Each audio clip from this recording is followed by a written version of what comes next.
Movie के start में हम इंग्लैंड में होने वाली एक चोरी को देखते हैं और ये चोरी एक आर्मी टैंक की मदद से की जा रही थी। हालांकि ये टेक्निक काफी आगे के टाइम की है। ये टैंक एक बैंक में चोरी करने के लिए जा रहा था। बैंक के गार्ड्स इस टैंक को रोकने की काफी कोशिश करते हैं, लेकिन इसे रोकना उनके लिए इम्पॉसिबल था। ये टैंक बैंक की वॉल्स को तोड़ते हुए लॉकर तक पहुँच जाता है और लॉकर के दरवाजे को टैंक की मदद से तोड़ दिया जाता है। फिर उस टैंक से सोल्जर्स बाहर आते हैं जिनके पास हाई टेक और ऑटोमेटिक गन्स थी और तभी उनका लीडर भी टैंक से बाहर आता है। उनके लीडर का नाम फैंटम था, जो उस बैंक से एक सिटी का मैप चुरा लेता है। इंग्लैंड इस चोरी का इल्जाम जर्मनी पर लगाता है। फिर से हम फैंटम को देखते हैं जो जर्मन साइंटिस्ट को किडनैप कर रहा था और इस बार जर्मनी इस किडनैपिंग का इल्जाम इंग्लैंड पर लगाता है। असल में इन कंट्रीज पर अटैक फैंटम कर रहा था, लेकिन वो कंट्रीज एक दूसरे को ही ब्लेम कर रहे थे और इसी वजह से इन कंट्रीज के बीच वॉर भी चली। इसके बाद हम इंग्लैंड के एक एजेंट को देखते हैं जो इंग्लैंड की मदद करने के लिए एक खास मिशन के लिए किसी आदमी से मिलने आया था, हेल्प मांगने आया था। और जिस आदमी से वो मिलने आया था यानी जिससे वो हेल्प मांगने आया था उसका नाम एलन था। असल में एलन पहले इंग्लैंड के लिए ही काम किया करते थे, लेकिन इस बार वो इस काम के लिए साफ इनकार कर देते हैं। लेकिन तभी वहाँ पर फैंटम के सोल्जर्स आ जाते हैं और वो एलन को मारने की कोशिश करते हैं, लेकिन एलन बहादुरी से उनका मुकाबला करते हैं, इसीलिए वो एलन को नहीं मार पाते। फैंटम जो कि सारी कंट्रीज पर अटैक करवा रहा था और अब एलन इंग्लैंड जाते हैं जहाँ पर वो एक आदमी से मिलते हैं। असल में फैंटम को रोकने के लिए ये आदमी अपने मिशन के लिए लोगों को इकट्ठा कर रहा था और जिस आदमी से भी एलन मिले थे वो इस मिशन का लीडर था। वहीं पर हमें टीम का दूसरा मेंबर भी दिखाया जाता है जो कि कैप्टन होता है। फिर वहीं पर टीम का तीसरा मेंबर भी आ जाता है जिसे हम नहीं देख पाते क्योंकि वो इनविजिबल होता है। एक साइंटिस्ट ने इनविजिबल होने का फॉर्मूला बनाया था और उसके मरने के बाद टीम के इस मेंबर ने उस फार्मूला को खुद पर अप्लाई किया और तभी से वो इनविजिबल होने लग गया। इस इनविजिबल मैन को टीम में इसीलिए रखा गया था क्योंकि इसमें इनविजिबल होने की पावर जो थी। अब वो सारे लोग चौथे टीम मेंबर का वेट कर रहे थे और तभी वहाँ पर एक लेडी आ जाती है और बाकी सब उसे देखकर हैरान रह जाते हैं क्योंकि उन्होंने एक्सपेक्ट नहीं किया था कि उनकी टीम की मेंबर एक लेडी भी होगी। अब क्योंकि किसी न किसी के पास कोई न कोई एक खूबी थी, इसीलिए वो सब चुप थे ये दिखने के लिए कि आखिर इस लेडी के पास कौन सी एबिलिटी है। अब क्योंकि टीम का पांचवा मेंबर वहाँ पर नहीं आया था, इसीलिए वो सब लोग उसके पास जाते हैं और वो लोग वहाँ पर जाने के लिए एक हाईटेक कार का यूज करते हैं, यानी वो भी अब से काफी आगे के टाइम की थी। और ये कार होती है उस कैप्टन की। कैप्टन की एबिलिटी ये थी कि उसके पास बहुत सारी मॉडर्न टेक्नोलॉजीज थी। और अब वो लोग टीम के पांचवें मेंबर के घर पर पहुंच जाते हैं और इस पांचवें मेंबर का नाम था डोरियन ग्रे। डोरियन ग्रे उन लोगों को अंदर नहीं बुला रहा था कि तभी उसके सामने लेडी आ जाती है। तब ग्रे उस लेडी को देखकर उन्हें अंदर आने की परमिशन दे देता है क्योंकि वो दोनों एक दूसरे को पहले से ही जानते थे। ग्रे उन्हें बताता है कि मैं आप लोगों के साथ इस मिशन पर नहीं चल सकता, लेकिन तभी वहाँ पर फैंटम के सोल्जर्स आ जाते हैं जो उन लोगों को गन पॉइंट कर देते हैं और यहाँ पर फैंटम उन सबको अपना मकसद बताता है ये सब कुछ करने का। वो बताता है कि मैं एक वर्ल्ड वॉर को स्टार्ट करना चाहता हूँ ताकि लोग एक दूसरे से जंग करें और तब मैं उन्हें अपने ही बनाए गए मॉडर्न वेपन्स को सेल कर सकूं। असल में फैंटम वेपन्स को सेल करने के लिए ये सब कुछ कर रहा था ताकि उसकी वेपन्स की डिमांड बढ़े। तभी हम वहाँ पर एक और लड़के को देख पाते हैं जो फैंटम के सोल्जर्स को रोकने के लिए उन पर गोलियां चलाने लगता है, जिससे वहाँ पर हलचल मच जाती है और लोग पैनिक होकर इधर उधर भागने लगते हैं। और तब एलन और उसकी टीम फैंटम के सोल्जर्स का मुकाबला करके उन्हें मारते जा रहे थे। इस सब के दौरान हम वहाँ पर ग्रे को देखते हैं जो इतनी सारी गोलियां चलने के बावजूद भी वहाँ पर बड़े आराम से घूम रहा था, जैसे कि कुछ भी ना हुआ हो, सब कुछ नॉर्मल हो। और तभी बहुत सारी बुलेट्स ग्रे को मार दी जाती हैं, लेकिन इतनी सारी गोलियां लगने के बावजूद भी वो नहीं मरता, बल्कि गोलियों के निशान भी गायब हो जाते हैं। असल में ग्रे पर बहुत सारी ब्लेसिंग्स थी। अब वो नया लड़का फैंटम को पकड़ने के लिए उसके पीछे भागता है। अब क्योंकि फैंटम हार गया था, इसी वजह से वो और उसके साथी वहाँ से भाग जाते हैं। तभी वहाँ पर छुपा एक सोल्जर बाहर आकर उस लेडी को पकड़ लेता है और उसके गले पर एक नाइफ रख देता है और वो बाकी सबको कहता है कि तुम सब अपने अपने वेपन्स को फेंक दो।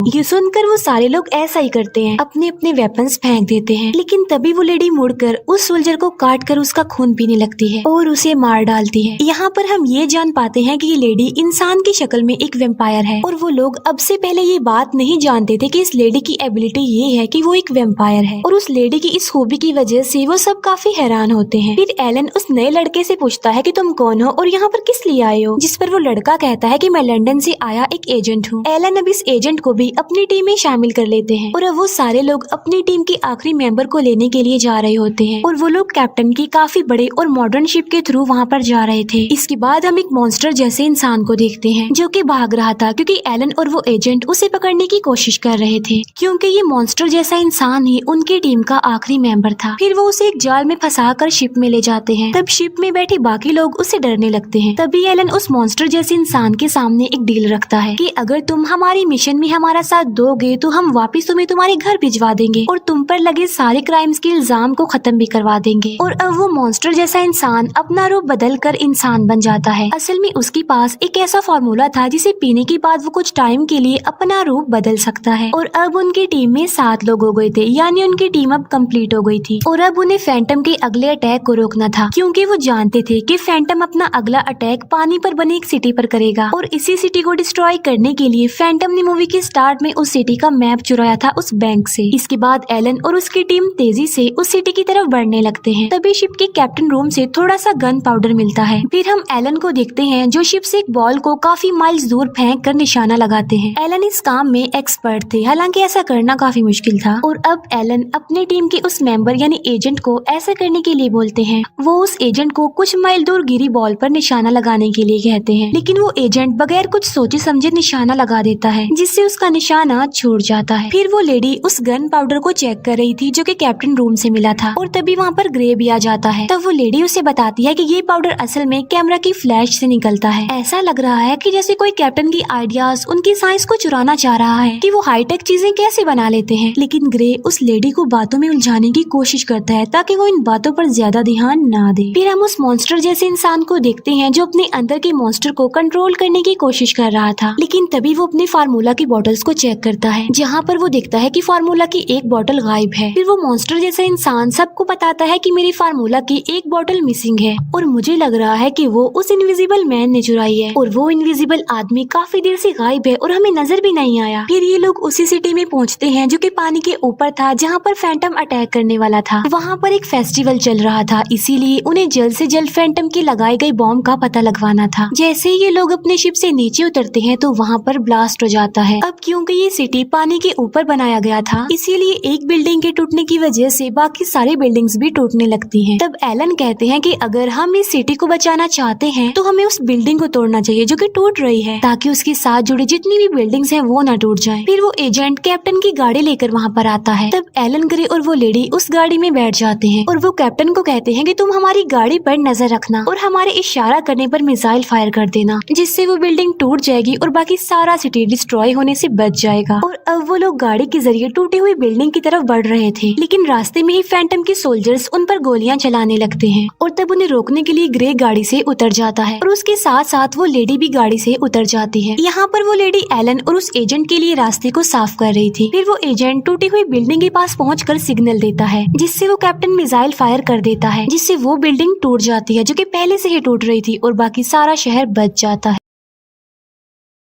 तभी एलन को फैंटम दिखाई देता है, इसीलिए वो उसका पीछा करता है। फिर फैंटम एक अजीब सी जगह पर जाकर छुप जाता है और वो छुपकर ही एलन को कहता है कि मैं तुम्हारे बारे में सब कुछ जानता हूँ। मैं जानता हूँ कि तुमने कैसे अपनी गलती की वजह से अपने ही बेटे को खो दिया। ये सुनकर एलन कहते हैं कि मैं भी तुम्हारे उस जासूस के बारे में जानता हूँ जिसे तुमने हमारी टीम में भेजा था। जिस पर फैंटम कहता है कि तुम क्या समझते हो कि वो इनविजिबल आदमी मेरा जासूस है? बिल्कुल गलत। फिर हमें कैप्टन के शिप का सीन दिखाया जाता है, जहाँ पर ग्रे कैप्टन के साथी पर गोली चला देता है। मतलब वो इनविजिबल आदमी धोखेबाज नहीं था, बल्कि ग्रे धोखेबाज था। इसके बाद एलन अपनी टीम के पास जाते हैं और उन्हें काफी बड़े राज की बात बताते हैं कि जो फैंटम है असल में वो कोई और नहीं बल्कि इसी मिशन के लीडर हैं जिसने हमें यहाँ पर भेजा है। अब उनका सारा मामला और भी ज्यादा कॉम्प्लिकेटेड हो गया था। उनके सभी साथी तो वहाँ पर मौजूद थे, लेकिन ग्रे और वो इनविजिबल आदमी वहाँ पर नहीं थे। तभी कैप्टन का वो साथी जिस पर ग्रे ने गोली चलाई थी वो जख्मी हालत में बाहर आता है और वो सबको बताता है कि धोखेबाज जिसने हमें धोखा दिया है वो कोई और नहीं बल्कि ग्रे है और वो इनविजिबल आदमी नहीं है। ये कहते ही उसकी मौत हो जाती है। तभी उस शिप से एक सबमरीन बाहर आती है और उस सबमरीन में ग्रे बैठा हुआ था जो कि वहाँ से भाग जाता है। फिर बाकी सब लोग भी उस शिप में बैठकर वहाँ से निकल जाते हैं। अब इस बात को समझना उनके लिए काफी डिफिकल्ट हो गया था कि मिशन के जिस लीडर ने उन्हें यहाँ पर भेजा था फैंटम को रोकने के लिए वो ही फैंटम है। और तभी उस शिप से किसी चीज की आवाज आना स्टार्ट हो जाती है। तभी कैप्टन का एक साथी वहाँ पर एक फाइल लेकर आता है और बताता है कि आवाज इसमें से आ रही है। उस फाइल के अंदर एक रिकॉर्डिंग थी जो कि मिशन के लीडर और ग्रे की थी, जिसमें ग्रे कहता है कि अब तो आप लोग जान चुके होंगे कि मैं अपनी कंट्री के लिए लॉयल नहीं हूँ, क्योंकि मिशन के लीडर ने एक खास चीज के बदले मेरी वफादारी को खरीद लिया है। फिर उसी रिकॉर्डिंग में मिशन का लीडर बोलता है कि अब तक आप लोगों के साथ जो कुछ भी हो रहा था वो सिर्फ एक धोखा था और आप लोगों को इस मिशन में इसीलिए लगाया, काम में इसीलिए उलझा कर रखा ताकि हम लोग अपनी मंजिल पर पहुंच जाएं, क्योंकि मैं आने वाले टाइम में एक यूनिक किस्म का वेपन लाने वाला हूं और वो वेपन आप सब लोगों की पावर्स और एबिलिटीज को मिलाकर बनाया गया है। और ग्रे यहाँ पर इसीलिए आया था ताकि वो उन सबकी पावर्स और एबिलिटीज को इकट्ठा कर सके,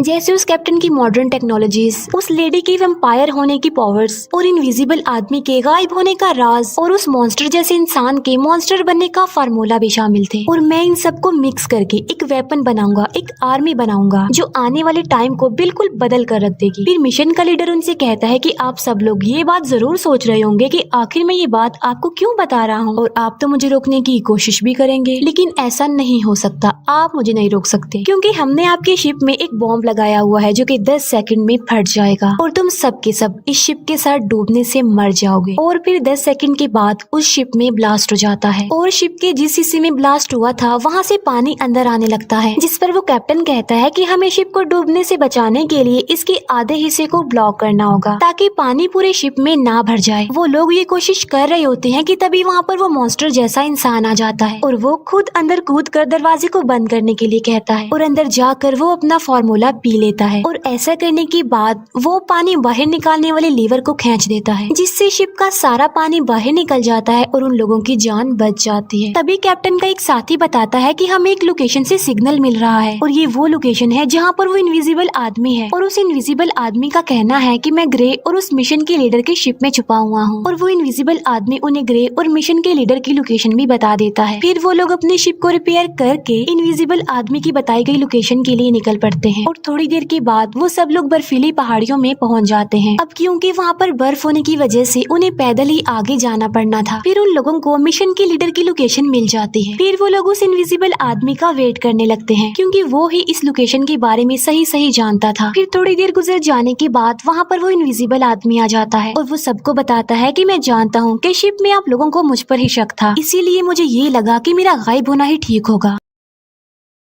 और फिर वो इनविजिबल आदमी उस लोकेशन के बारे में बताने लगता है कि फैंटम ने उन सारे मॉडर्न वेपन्स को बनाने के लिए सोल्जर्स को भी किडनैप किया था और उन सोल्जर्स के मना करने पर उनकी फैमिलीज को भी टॉर्चर किया जा रहा था और इसी वजह से सोल्जर्स को फैंटम के लिए काम करना पड़ रहा है। फिर वो सब प्लान बनाते हैं कि वो लेडी ग्रे को संभालेगी जबकि कैप्टन और मॉन्स्टर जैसा इंसान कैदियों को छुड़वाएंगे। फिर एलन कहते हैं कि मैं और एजेंट फैंटम का मुकाबला करेंगे और वो इनविजिबल आदमी इस बिल्डिंग को उड़ाने के लिए बॉम्ब सेटअप करेगा। इसके बाद हम मिशन के लीडर और ग्रे को एक साथ देखते हैं। यहाँ पर हम ये जान पाते हैं कि वो दोनों आखिर साथ क्यों थे, क्योंकि मिशन के लीडर ने ग्रे की एक पेंटिंग चुराई हुई थी और ये कोई आम पेंटिंग नहीं थी बल्कि इस पेंटिंग की वजह से ही तो ग्रे इमॉर्टल था और ग्रे को सिर्फ एक ही तरीके से मारा जा सकता है कि उसकी पेंटिंग को उसके सामने लाया जाए, जिससे ग्रे का मैजिक खत्म हो जाएगा और वो मारा जाएगा। फिर वो सब लोग उस बिल्डिंग के अंदर घुस जाते हैं और अपने प्लान के मुताबिक काम करने लगते हैं। वो इनविजिबल आदमी सारे बॉम्ब्स को सही सही जगह पर लगा देता है जबकि कैप्टन और मॉन्स्टर जैसे इंसान कैदियों को आजाद करवाने लगते हैं और तभी वहाँ पर उस मॉन्स्टर जैसे इंसान का फार्मूला पिया हुआ एक और बड़ा सा मॉन्स्टर आ जाता है और वो कैप्टन और उस मॉन्स्टर जैसे इंसान को मारने लगता है और बड़ी मुश्किल से वो दोनों उस मॉन्स्टर को मार पाते हैं जबकि उस लेडी और ग्रे की फाइट चल रही थी। अब क्योंकि वो दोनों ही इमॉर्टल थे इसीलिए कुछ देर उनकी फाइट चलती रहती है, लेकिन तभी वो लेडी ग्रे को एक नाइफ से स्टैब करके उसे दीवार में अटका देती है और बाद में उसके सामने उसकी पेंटिंग ले जाती है, जिसे देखने के बाद ग्रे का मैजिक खत्म हो जाता है और उसकी बॉडी भी डिस्ट्रॉय होने लगती है। इसके बाद उस एजेंट पर एक सूट पहना आदमी अटैक कर देता है और उस आदमी के पास एक आग उगलने वाली मशीन थी जिसके जरिए वो वहाँ पर आग उगलता जा रहा था, लेकिन तभी वहाँ पर इनविजिबल आदमी आ जाता है और वो एजेंट को बचाने के लिए उस सूट पहने आदमी को डिस्ट्रैक्ट करने लगता है, जिसकी वजह से उस इनविजिबल आदमी की बॉडी पर भी आग लग जाती है। फिर वो एजेंट उस सूट पहने आदमी पर अटैक कर देता है और ऐसा करने के बाद वो एजेंट वहाँ से चला जाता है। अब क्योंकि उस सूट पहने आदमी की बॉडी पर होल हो गया था इसीलिए वो भी जलने से मर जाता है। एजेंट बाहर आकर देखता है कि इनविजिबल आदमी की पूरी बॉडी जल चुकी है और वो मर रहा है, और देखते ही देखते वो इनविजिबल आदमी भी मारा जाता है। फिर हम देखते हैं कि एलन और मिशन के लीडर की लड़ाई हो रही होती है, लेकिन मिशन का लीडर एलन को गोली मार देता है और ऐसा करने के बाद वो वहाँ से जंप लगाकर भाग जाता है। और इतनी ही देर में वहाँ पर एजेंट आ जाता है और एलन उस एजेंट को कहते हैं कि जल्दी से तुम इस मिशन के लीडर को शूट कर दो, जिस पर वो एजेंट कहता है कि ये मुझसे नहीं होगा क्योंकि वो काफी दूर जा चुका है। लेकिन एलन की बात मानकर वो बहुत ध्यान लगाकर शूट कर देता है, जिससे मिशन का वो लीडर भी वहीं पर ही मर जाता है। और फिर देखने पर उसे पता चलता है कि एलन भी अब मर चुके हैं। फिर वो लोग सारे कैदियों को उस बिल्डिंग से बाहर निकाल कर उस बिल्डिंग को ब्लास्ट कर देते हैं। इस मिशन में उनके 2 सीनियर लोग मारे जा चुके थे। फिर वो लोग कैप्टन के शिप के जरिए पूरी दुनिया को एक्सप्लोर करने के लिए चले जाते हैं, क्योंकि इतने दिनों से अभी तक वो छुप कर ही रह रहे थे, लेकिन अब वो आजाद रहेंगे। और यहीं पर इस मूवी का दी एंड हो जाता है। Thank you for watching.